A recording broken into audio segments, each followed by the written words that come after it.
Hey there, HorseCenter fans. Matt and I are back with another exciting edition of the show. And Matt, I don't know about you, but I'm kind of excited for the Cigar Mile. Yeah, Brian, it is the last stacked up day of graded stakes races in New York for 2019 and headlined by the Cigar Mile, a battle of 3-year-olds against older. Maximum Security spun to run. Should be fun. Plus, we got some Kentucky Derby and Kentucky Oaks Future horses running this weekend, New York and California. Watch it all right now on HorseCenter.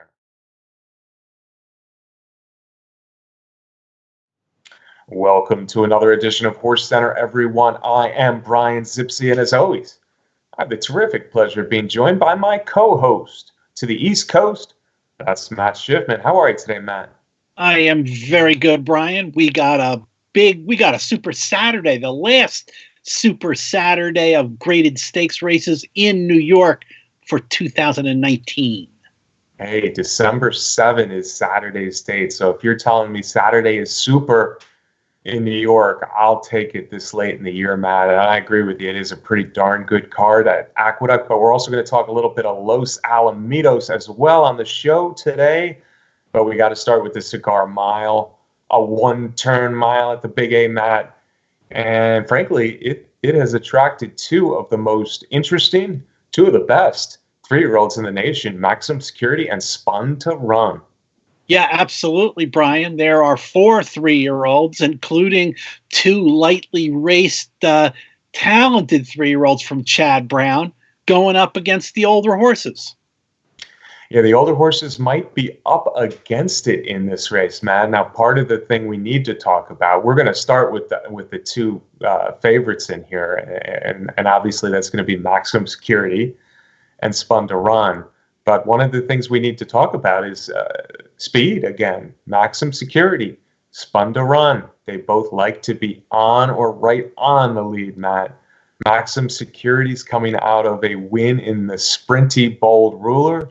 Spun to Run's coming out of a win at 2 turns in the Breeders' Cup Dirt Mile. In your opinion, which one of these is faster the first eighth of a mile? I don't know, Brian, but one thing for sure, I think that those two, bottom line here is these 3-year-old, these 2 3-year-olds in their last races, they both beat older horses. I think these 2 are just way better than the older horses in this race, Brian. Not only with the wins, but the kind of speed and the speed figures in there. They're just playing faster in there. So I don't know. I think maybe the 2 of them will play it a little cagey in there with confident riders knowing that they could probably win the race. Cagey is interesting. Now, Spun to Run, I think, has gotten better since they kind of let him loose early. And of course, we kind of saw the culmination of that in the Breeders' Cup Dirt Mile. Now, that was a 2-turn mile. The Cigar Mile is a 1-turn mile. And maybe there's more horses to really run early, i.e. Maximum Security. So it'll be interesting to see. But I'm kind of guessing that Spun to Run doesn't stray too far away from that, what got him a Breeders' Cup win in the Dirt Mile. He was working really well. That was one of the decisions. The owner kind of prompted the trainer after a big win at Parks against minor stakes horses.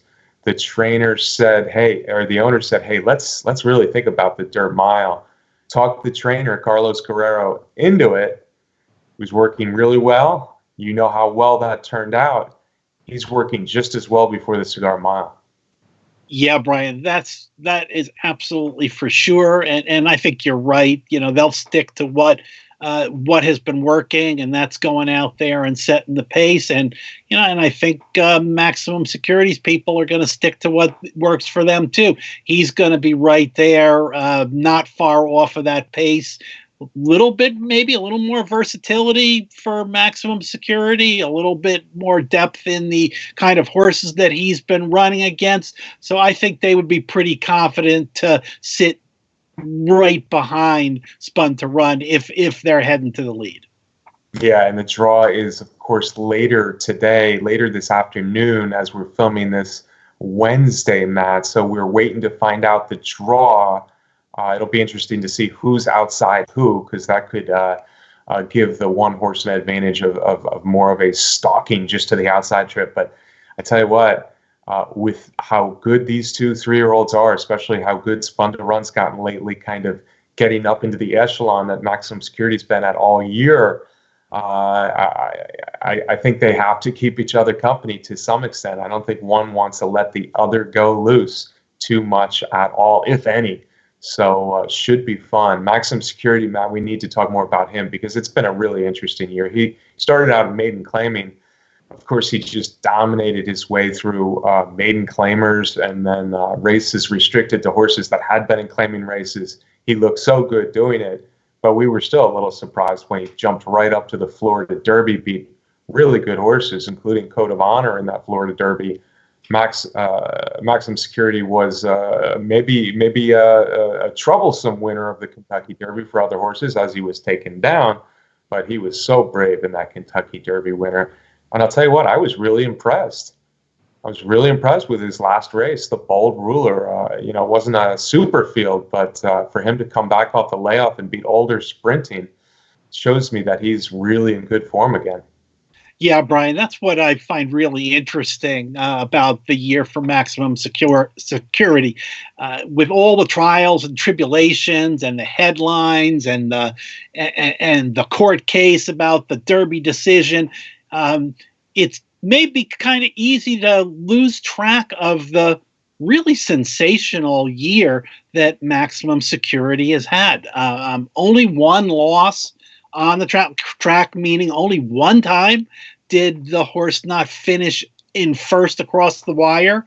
And I agree, Brian, that Bold Ruler against older horses just continues to show the versatility and the excellent training job that Jason Service has done with the son of New Year's Day. Yeah, absolutely. Maximum Security's had a fantastic year, Matt. We didn't even mention the Haskell at Monmouth Park. And coincidentally, the Haskell is where Maximum Security and Spun to Run had their only meeting to date. Now, Spun to Run, of course, was a different horse back then than he is now. That was after throat surgery. That was after never having run with blinkers before. That was after a 4-month layoff. And that was his first real race against any decent kind of horses. So Spun to Run has progressed so much in that time since July's Haskell. But in the Haskell, of course, Maximum Security was better than Mucho Gusto, clearly, for the win. And Spun to Run, actually, pretty good race because it was steadied a little bit early in the race, and he was third ahead of some good horses with all that going against him. His last 2 races, though, both at a mile, both 2-turn miles, were super impressive, Matt. And you'd have to give Spun to Run a real shot to beat the horse that finished first in the Kentucky Derby. Yeah, I agree, Brian. I something really strange is going to have to go on, in my eyes, if the winner of the Cigar Mile does not come from this pair of 3-year-olds. Yeah, and as a bettor, I hate to agree with you, Matt. I hate to agree with you because I see them as the 2 clear favorites. But I tell you what if they do go a little too fast head and head early? That does set it up for somebody to pick them up. And we should start with Whitmore because Whitmore is a confirmed stretch runner. Whitmore's won nearly $3 million in his career. Now, I thought he may have taken a step back earlier this year from previous year's form. But the really nice rallying sprinter, and remember, folks, this is a 1-turn mile. So the really nice rallying sprinter has picked it up for sure in his last 2 starts. He just missed getting there at Keeneland in the Phoenix, which had a nice field. And then he went out to California and rallied nicely for third behind Matoli in the Breeders' Cup Sprint. Yeah, I had the exact same feeling about Whitmore, that maybe time was catching up to the wily old veteran, but he ran a couple of great races. The third in the Breeders' Cup Sprint was a really, really nice effort, considering what we learned about the track out there, that Whitmore's late running style, that Santa Anita track was not ideal for his kind of closing move. And here we are now going to Aqueduct. And I found it very interesting with all the races that Whitmore has run. This is going to be his first try at a mile. Yeah, but I think it's a good mile for Whitmore because if there is the speed that it looks like there may be, and it's the one turn variety of mile, could actually be a perfect setup for Whitmore. I kind of have the feeling he'll be the fourth choice on the morning line. He should be close to the third choice, but I have a feeling that Network Effect, Matt, is going to get a whole lot of play. Chad Brown's lightly raced horse. How many times have we heard that storyline before? Network Effect was a nice 2-year-old, a lightly raced but nice 2-year-old. He had a year off, but he came back with a nice hard-fought victory where two horses ran off from the field, and Network Effect was the winner in his return. Yeah, Brian, and on paper that that allowance race was against older horses. Those 2-year-old races last year, those 2 second places were really good efforts and flashed a lot of talent in there. But clearly, even with Chad Brown as the trainer, this is a big ask, looking to get his first stakes win in a Grade 1 against older horses, against horses like Maximum Security and Spun to Run. But I think Network Effect is certainly a horse that you have to consider as having a chance to get maybe that third spot in the trifecta. Yeah, although I think he might be the third choice, so I'm not too excited about that. But certainly a horse to look at in the future. I do agree with you, though, as far as his chances of winning this race. I'd be a little surprised even coming from the Chad Brown barn. And I like him better than the other Chad Brown, and I think the bettors will as well. Looking at Bikini's kind of failed when he tried 10 furlongs in the Travers against the big boys. He's back against the big boys again. Probably will like this distance better than he did the Travers distance, but still, I'm not sold at him as a Grade 1 kind of horse. Yeah, similar kind of looking record, but not quite as good as his stablemate Network Effect. He too has come back in an allowance race and got a nice allowance victory. His, however, was restricted to running against 3-year-olds. I think he's, like you said, Brian, has had some disappointing efforts in there, but once again, it's Chad Brown, and he could make a step up, but boy, this is a tough spot. Yeah, talented horse. Both of the Chad Brown 3-year-olds are talented horses. So if one can move forward, they become a danger in here. Speaking of Grade 1 horses, Bal Harbour, Matt, I thought ran the race of his life 2 starts back when he was right there in the Woodward. He didn't win, but really, really game effort in that Woodward. Not so much, although he was third behind Tom State-Tot, who's now put 2 big wins back-to-back after his Clark win the other day at Churchill Downs. So that the third in the Fayette last time came in the slop. If Bal Harbour can return to that Woodward form, he merits a shot in here as well. Yeah, I agree with that. Hard-knocking older horse. That second in the Woodward was really impressive. The third in the Fayette, not only behind Tom State-Tot, but second place was Mr. Freeze in there, who also came back and ran a really nice race in that Clark. But Bal Harbour back home in New York. Todd Pletcher, here's a horse that rarely runs a bad race, and we'll expect him to be running at the end. And certainly here's one that's going to be a better price maybe for that third spot in the trifecta. Double digits on Bal Harbour. He's one of those horses, if the brown horses aren't excellent and Whitmore doesn't really fire too much going a mile, Bal Harbour's one of those horses who could range up for second or third. You're right. One or two horses I want to mention also, Matt. Pat on the Back is such a nice New York bred. 2 starts back, he won the Kelso, and he did it impressively. He's put a lot of good performances. You kind of forget about the horses who spent a lot of their time racing in races restricted for New York bred. So Pat on the Back is a nice horse. His last one, he couldn't get the job done in the Empire Classic, which will bump his odds up in the Cigar Mile. But on his best, I think Pat on the Back fits with just about everybody in here other than maybe the top 2.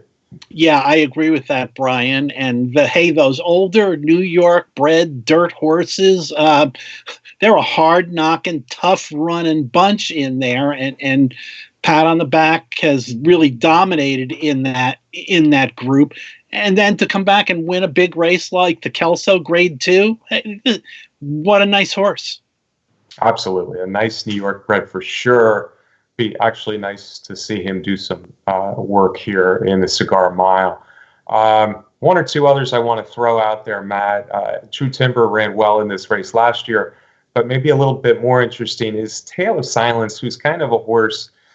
You can't count on Tale of Silence, but every once in a while he runs some good races. And if we're talking about a real speed duel between the two favorites, Tale of Silence is a bomb that may get into the picture.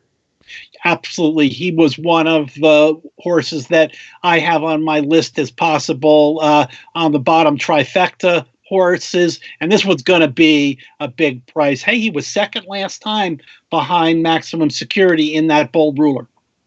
That's right. Yeah. So if you are looking to do trifectas, superfectas in the Cigar Mile, Tale of Silence, I think Matt and I agree, would be a bomb to get into one of those two bottom spots of the superfecta. Matt, frankly, I like this race more on a sporting level than I do a betting level, because I think we're saying the same thing here. The two favorites, we would not be surprised at all if the two favorites run 1-2 every step around the track. I can't pick against Maximum Security. I picked against Maximum Security too much. And like you said, only one horse has finished ahead of him in 7 starts this year. I can't pick against him in this race, but I think Spun to Run's going to give him a lot to worry about in here. So I like Maximum Security by a whisker over Spun to Run, but that's a pretty chalky exacta. It sure is. And another part of the interest of this race is if Maximum Security does get the win in the Cigar Mile, I think he's going to lock up the 3-year-old division championship. And if he falters in there and doesn't get the win, then maybe there's a whole lot more discussion going on. And should Spun to Run win it? I don't know. Does he become part of the divisional championship discussion? Okay, here's what I'm going to say. I agree with you. I'm going to say Maximum Security wins the Cigar Mile. He is hands down the 3-year-old male champion. If he loses the Cigar Mile in a good performance, I still think he has a good chance to become the 3-year-old champion, but it opens the door for Code of Honor. It opens the door maybe if Omaha Beach runs a big Malibu, if that's where he ends up, like we think he may in a few weeks. That opens the door a little bit for Omaha Beach. And if Spun to Run throws in another romp like he has in his last two, yeah, you'd at least have to consider him, because this one would be over Maximum Security. So, yeah, the 3-year-old Eclipse Award, America's Glamour Division, is still not set in stone. And the Cigar Mile will have maybe the final word on who gets that championship, Matt. All right, so those are the 3-year-olds of 2019, but we need to talk a little bit about the 2023-year-olds. They're not there yet, but before the season ends, there's some big races for 2-year-olds. Let's start with the Los Al Futurity, Matt. And I'm excited. I'm intrigued. Blaine Wright, I didn't really know much about Blaine Wright before this year, but he had a nice 3-year-old this year, and now he's got a high price on a Medaglia d'Oro who came down to the Breeders' Cup Juvenile from the Bay after only one maiden race on a synthetic surface and almost shocked the world by just missing in the Breeders' Cup Juvenile. I think a no Dior could be any kind. Yes, Brian, that is certainly true. That was a really nice performance in there, finishing second in the Breeders' Cup Juvenile. Going to be facing a small field in here. I think we're going to be saying that a lot about California racing in the near future, but it's a quality field. Blaine Wright, I agree. I think an Odor is going to be, in my eyes, the horses to beat in there. He's the horse to beat for me as well. He's the most interesting horse that we expect in the Los Al Futurity. But on the other hand, I wouldn't be surprised if he bounced a little bit off that such a big second career race. So, take that for what it's worth.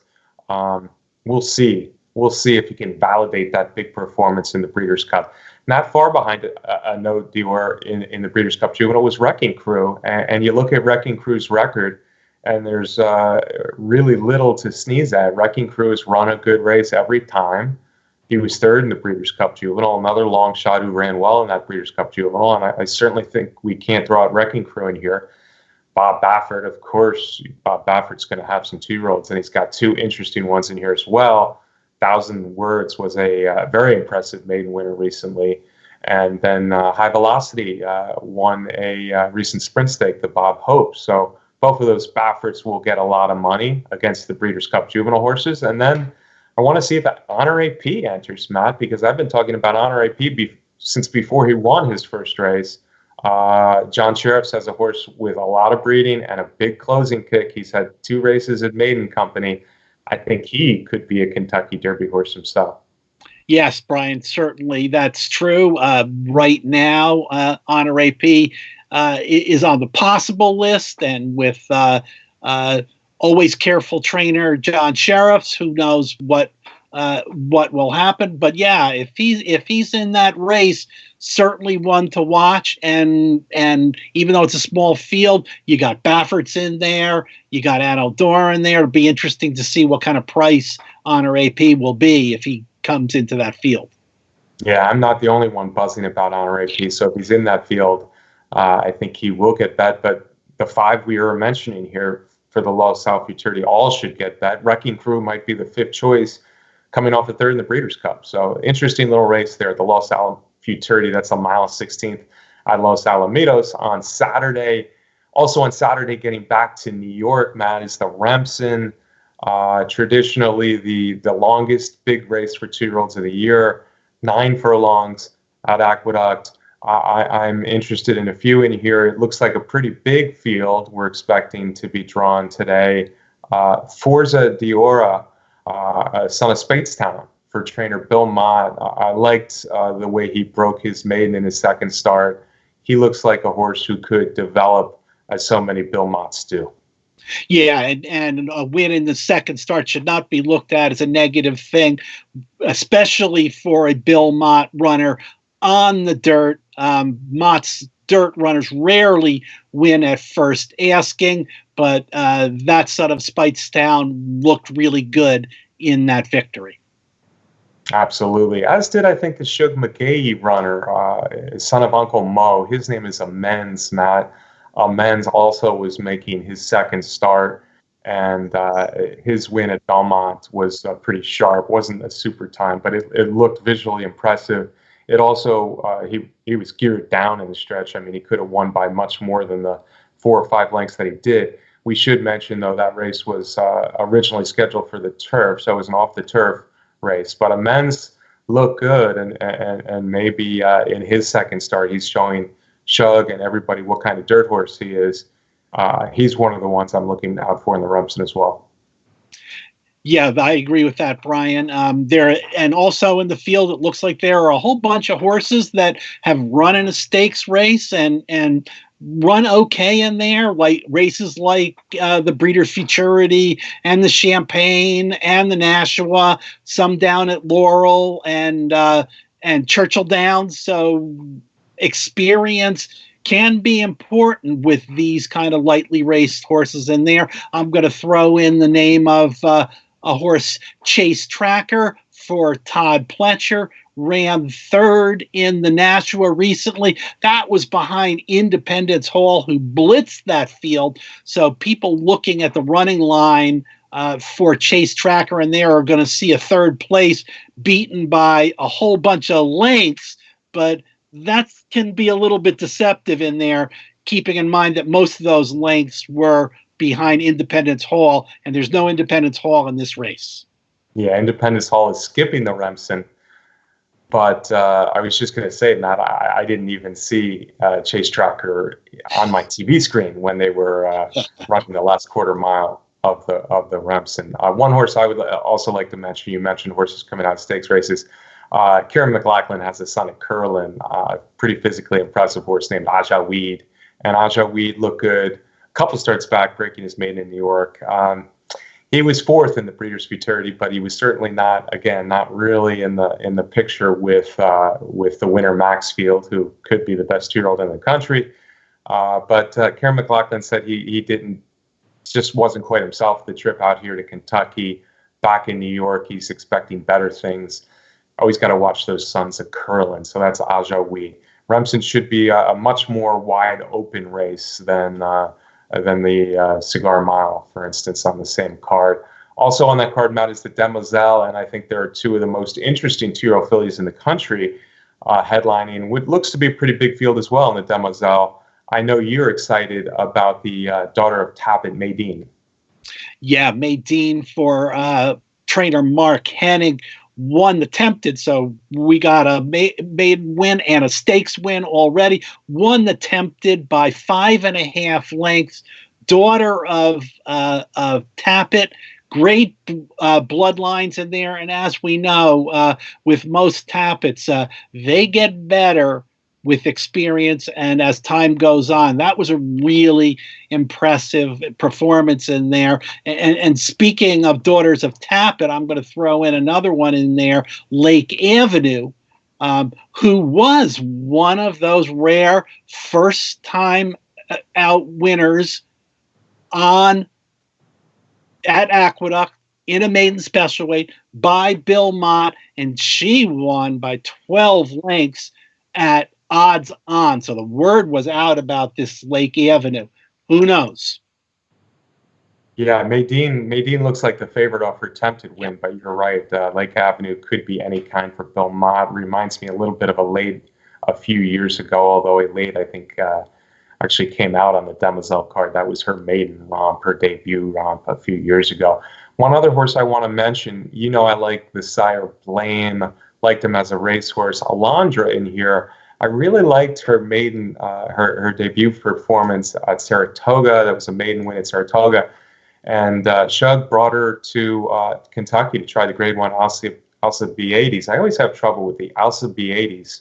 Just a tough stakes race for me to pronounce for some reason. I apologize, folks. Anyway, enough about me.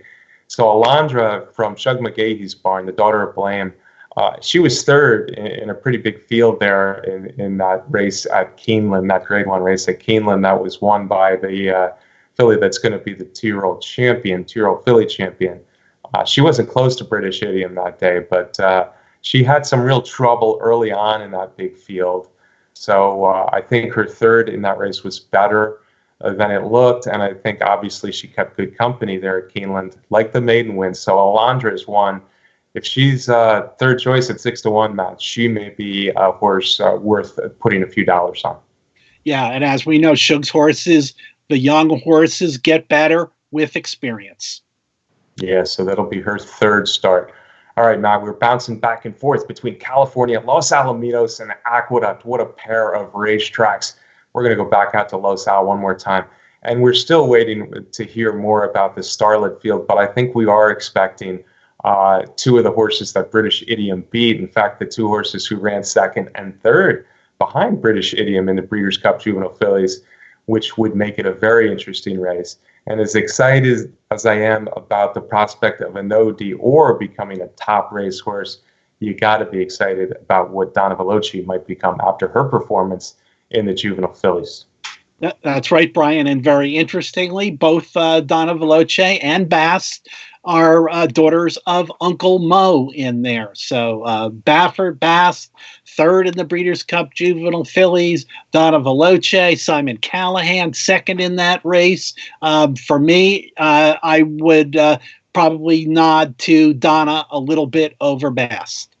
Yeah, Bast has been the top 2-year-old filly in California. She's won some stakes races out there, of course, graded stakes races, and she was bet in the juvenile fillies, but she was not really close to the top two. Donna Veloci really ran a huge race in what was only her second career start for trainer Simon Callahan. So if Donna Veloci can back that up, she looked great in her maiden, and then ran a bang-up second in the Breeders' Cup Juvenile Fillies. She might be an early favorite for the Kentucky Oaks, or right there with British Idiom if she can run big in the Starlet. Again, we're waiting for that race to be drawn as well. So those are the two we're really excited to see in there.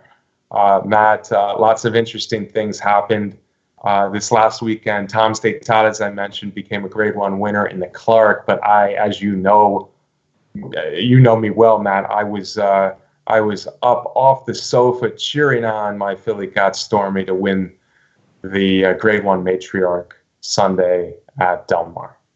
Yeah, your girl Got Stormy enjoyed the class relief going back to running against the females, and nice way to put an exclamation point on a terrific campaign all year long, but really put the pieces together in the second half of the year. Absolutely. All right, Matt, I want to thank our sponsor, the best contest site out there, Derby Wars. I also, folks, if you haven't yet subscribed to our YouTube channel here at Horse Racing Nation, please do so, that little red button. And let's get a parting shot from you, my friend, before we call it a show today. Absolutely. I will be at Aqueduct for the big Super Saturday card. So if you see me wandering around the track, please say hello. And as always, I want to thank our producer, Brett Workman, for putting together the show. Yeah, folks, say hello to Matt. He's easy to spot with that beautiful white mane of his. Folks, thanks for watching every week. We will be back next week right here on HorseCenter.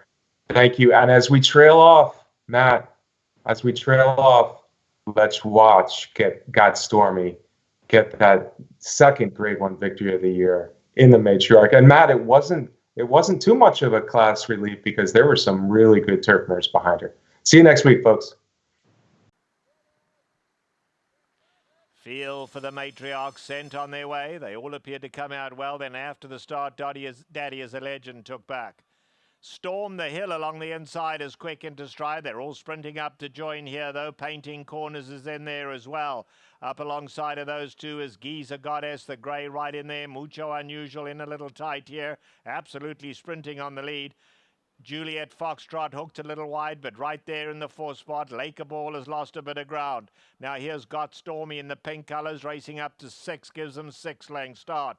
In behind that comes Toy Net, and Simply Breathless taken a strong hold on the far side. Significant form as the grey just been patiently ridden. Second last, a good 10 lengths off the leaders. Daddy is a Legend at the back. They have a half mile to go now, and Painting Corners leads at a length and a half. Storm the Hill is in second. A gap at 3 now to Juliet Foxtrot. Along the inside, Mucho Unusual. Giza Goddess, the grey, dropping back a little. Here's Got Stormy in 6, getting closer now. Got Stormy only 4 off the leaders. Toynet moves up at the rail alongside Simply Breathless. Significant form, the grey, now 6 off the leaders. Daddy is a Legend next, and Lake of Ball coming to the top of the lane, wide open. Got Stormy's going to tackle on the outside. Juliet Foxtrot. Got Stormy is coming with a run on the grandstand side to take them on. Storm the Hill is down at the rail. Late run from Daddy is a Legend, but Got Stormy now strikes the front in full flight for the wire, and Got Stormy coming with a late run. Daddy is a Legend, but Got Stormy too classy, and Got Stormy has won the Matriarch. Daddy is a Legend was